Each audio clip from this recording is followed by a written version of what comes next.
네, 안녕하세요. 더불어민주당 대변인 안귀령입니다. 윤석열 대통령의 골프 라운드를 취재한 기자가 입건되는 일이 발생했는데 관련 브리핑 진행하겠습니다.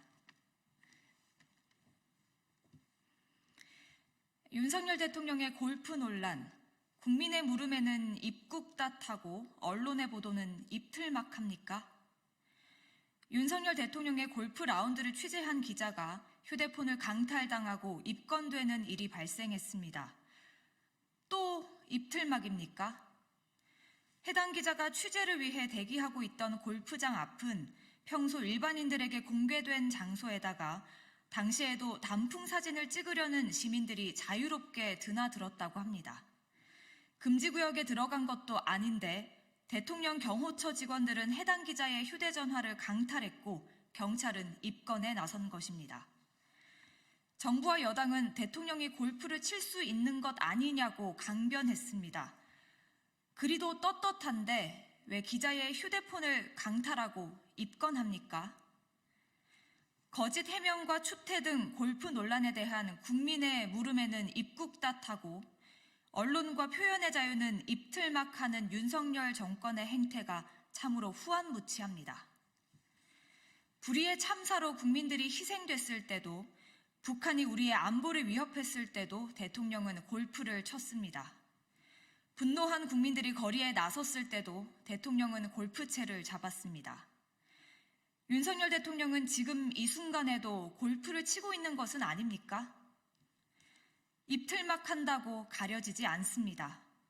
대통령실은 즉각 해당 기자는 물론이고 골프 논란에 대해 국민께 사죄하고 책임자를 문책하십시오. 네, 이상입니다.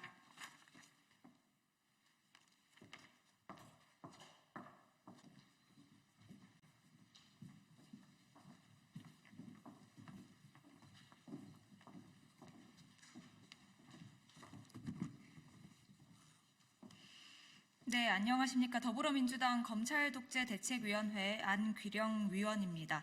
지난 15일 이재명 대표에 대한 공직선거법 사건 1심 선고가 있었습니다. 징역 1년에 집행유예 2년이 내려졌고요.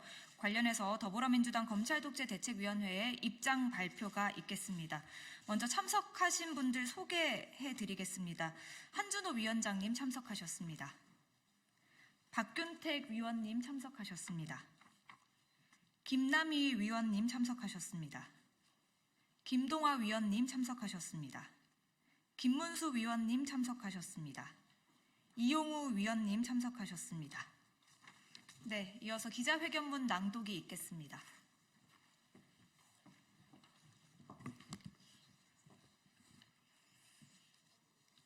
저희 검찰독재대책위원회는 이번 판결에 대해서 검찰이 조작한 거짓과 궤변을 전제로 하지도 않은 말을 판결한 것이다, 이렇게 생각을 하고 있고 이재명 대표에 대한 무죄를 확신합니다. 준비된 기자회견 진행하겠습니다. 서울중앙지법 형사합의 34부 한성진 부장판사, 주심 이학인 판사, 배석의 박명 판사. 34부는 15일 이재명 대표의 공직선거법 사건에 대해 징역 1년에 집행유예 2년을 선고했습니다. 윤석열 정치검찰은 사건 조작과 억제 기소를 통해서 이재명 대표에 대한 사법살인을 시도했고, 재판부는 재판 과정에 밝혀진 진실은 외면한 채 검찰이 왜곡 날조한 기소 내용에 의존한 정치 판결을 했습니다. 도저히 납득할 수가 없습니다. 첫째, 이재명 대표가 국민의힘 의원의 사진 조작에 관해 설명을 했을 뿐인데 검찰의 궤변을 전제로 잘못된 판결을 했다라는 말씀을 좀 드리겠습니다.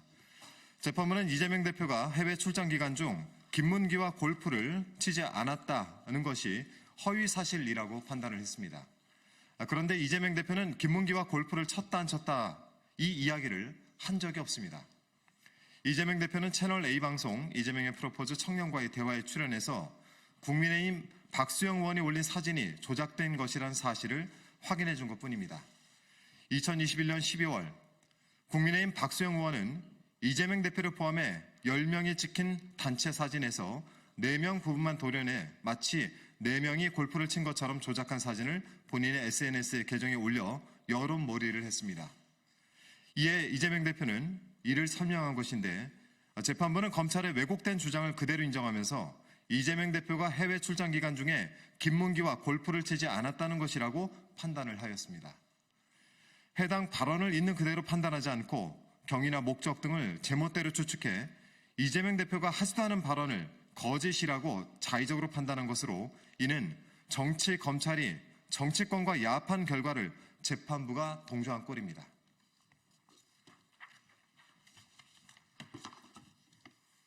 둘째, 백현동 관련해서 이재명 대표가 실제로 하지도 않은 말을 왜곡해 기소한 검찰의 주장을 그대로 인정하여 유죄로 판단하였습니다. 심각한 오판입니다. 이재명 대표가 경기도지사 시절인 2021년 10월 국회 국정감사장에 증인으로 출석하여 했던 발언을 허위사실이라고 판단했는데 이 역시 검찰이 이재명 대표 발언을 악의적으로 편집하고 왜곡한 것을 그대로 인정한 것입니다. 즉, 이재명 대표가 실제 하지도 않은 말을 만들어서 유죄로 판단해버린 셈입니다. 재판부는 의무조항에 근거한 국토부의 요구에 따라 어쩔 수 없이 한 것이 아니라 스스로 검토하여 변경한 것이고 의무조항을 근거하여 용도 변경을 해주지 않을 경우 직무유기를 문제 삼겠다고 협박당하였다고 볼 수 없다고 판단했습니다. 그런데 자세히 살펴보면 이명박 박근혜 정부 당시 공공기관이 지방이전과 공공기관이 떠난 부지의 용도 변경 매각은 국가 시책이었습니다. 성남시에는 이전 대상 공공기관이 5개나 있었는데 성남시장으로 재직했던 이재명 대표는 이와 관련한 상황을 국정감사장에서 국회의원들의 질문에 일문일답하며 즉흥적으로 설명합니다. 이재명 대표가 식품연구원 등 5개 공공기관 부지에 대하여 혁신도시법상 의무조항과 이에 근거해 직무유기 등을 문제 삼겠다는 국토부의 협박이 있었는데 성남시는 조금만 반영해주겠다는 방침으로 기자회견까지 했고 그 결과 5개 공공기관 부지의 매각이 몇 년간 안 되고 있었다는 취지로 발언하면서 정작 백현동은 마지막에 언급합니다.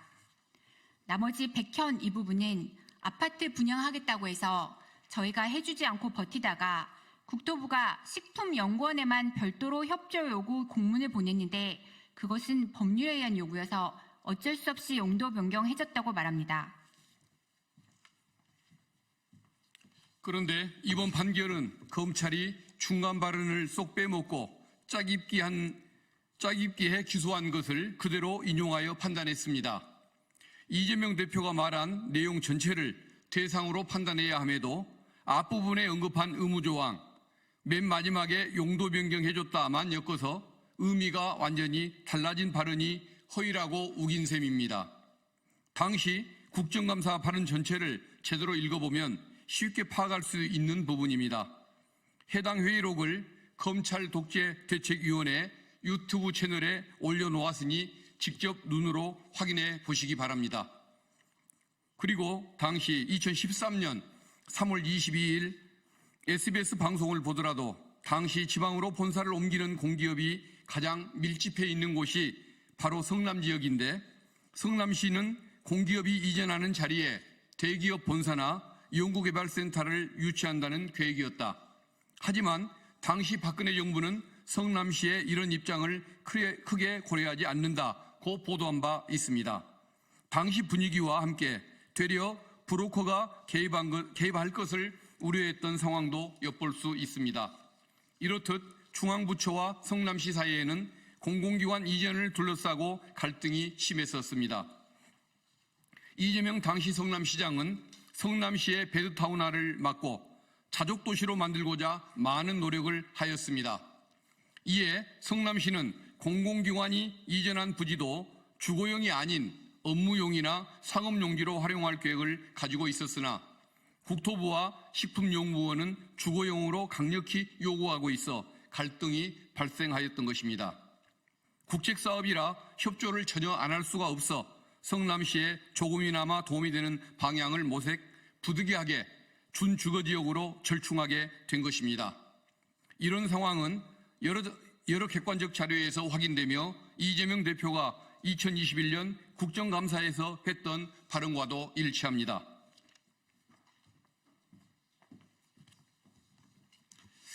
셋째, 당시 정부가 성남시를 압박한 것은 명백한 사실이고 주관적 판단은 공직선거법으로 처벌할 수 없습니다.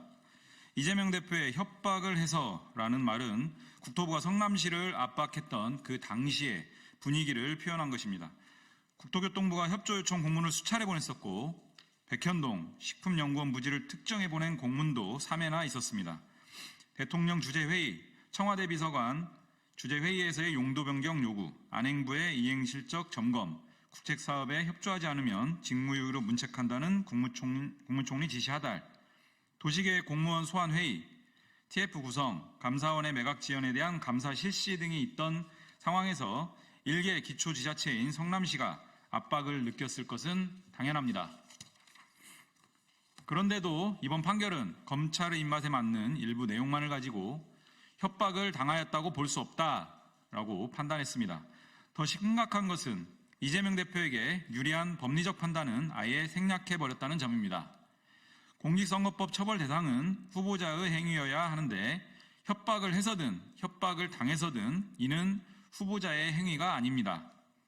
검찰이 국토부가 협박했다로 기소했다가 협박당했다는 수동태로 공소장을 변경했지만 그런다고 국토부의 행위가 이재명 대표의 행위로 되는 것은 아닙니다. 그런데도 재판부는 이 부분에 대해 판단하지 않았습니다. 국토부는 후보자가 아닌 제3자라 국토교통부가 협박을 했다는 것은 공직선거법 구성요건에 해당하지 않고 협박을 당했다는 것 역시 후보자의 행위가 아니라 구성요건이 되지 않습니다.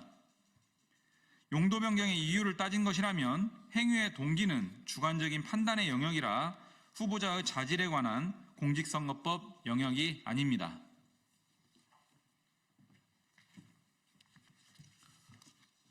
이번 판결은 대법원 판결과 헌법재판소의 결정에도 정면으로 배치되는 판결입니다. 1심 재판부는 표현이 선거인에게 주는 전체적인 인상을 기준으로 판단하여야 한다는 법리를 들었습니다. 그러나 이 대법원 판례의 취지는 말한 내용 그대로 인정해야지 그 말을 한 주관적 사정이나 목적을 함부로 추측해서 그 의미를 확장해서 가는 것은 금지된다는 것입니다. 이는 1심 재판부가 짜맞춰진 결론을 위해 판례에서조차 필요한 부분만 취사 선택해 해석 왜곡된 판단을 한 것입니다.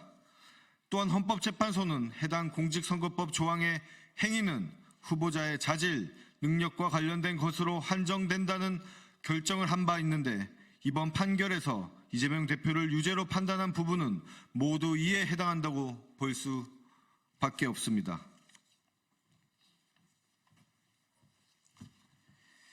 다섯째, 이재명 죽이기 정치 판결입니다. 불의가 법이 되면 저항이 의무가 됩니다. 끝까지 함께 싸웁시다.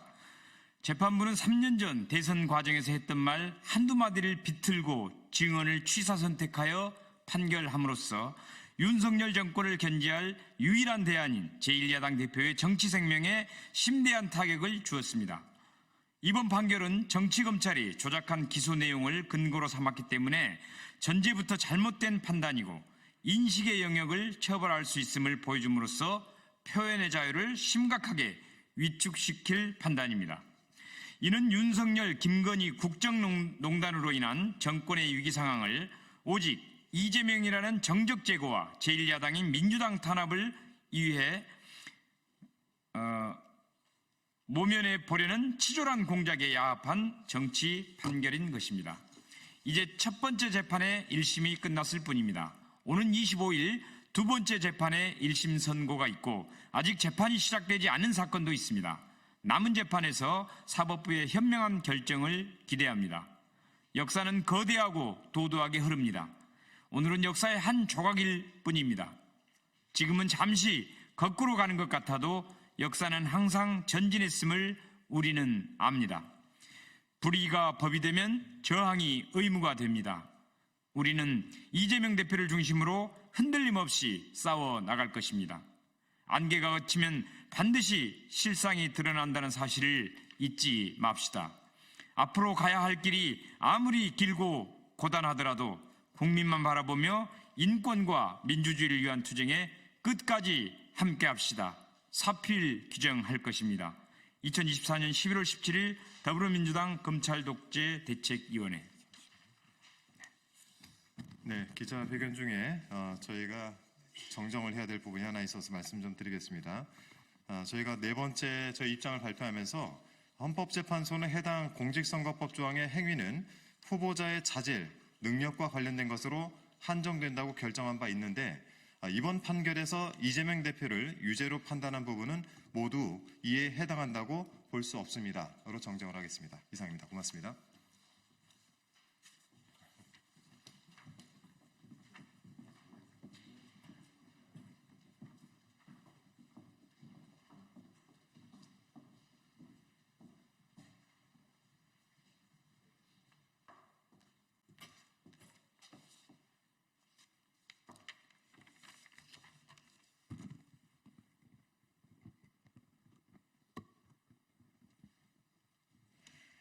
네, 안녕하십니까. 더불어민주당 대변인 안귀령입니다.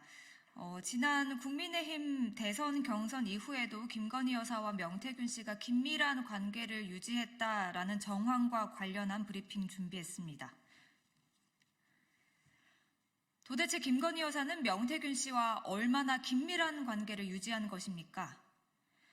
명태균 씨가 지난 대선 당시 김건희 여사가 도이치모터스 주가 조작 의혹과 관련한 검찰 서면 조사 대책 회의를 한다는 사실을 알고 있었다는 의혹이 제기됐습니다. 김건희 여사가 서면 조사를 받았다는 사실은 1년 뒤에나 알려졌습니다. 대선에 영향을 미칠 수 있다는 점에서 극비에 붙인 사안을 명태균 씨는 알고 있었던 것입니다. 도대체 김건희 여사는 명태균 씨와 얼마나 긴밀한 관계를 유지한 것입니까? 김건희 여사가 김영선 전 국민의힘 의원의 공천을 약속했다는 명태균 씨의 녹취가 공개됐습니다. 김건희 여사의 봉하마을 방문 시 명태균 씨가 대통령 전용 열차에 동승했다는 의혹도 제기됐습니다. 김건희 여사가 명태균 씨에게 돈 봉투를 건넸다는 증언도 이어지고 있습니다. 이제 김건희 여사에 대한 수사 없이 명태균 게이트의 실체를 밝힐 길은 없음이 더욱 명백해졌습니다. 검찰은 더 이상 변죽만 울리지 말고 김건희 여사를 수사하십시오.